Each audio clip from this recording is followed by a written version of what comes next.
કારણ શું? શિષ્યને વિશ્વાસ છે પોતાના ગુરુજી ઉપર કે ભલે હું ગમે તેવો લાયક ભલે ન હોઉં, છતાં ગુરુ તો ગુરુ છે, એ સાંભળશે મારી દાદ. શું કામ? જાણે છે મારા દિલની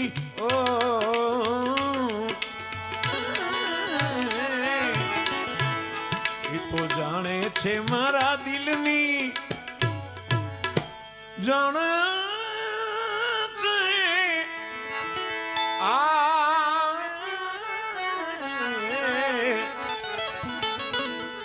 બાવાજી જાણે છે મારા દિલની, હું કહીશ દિલની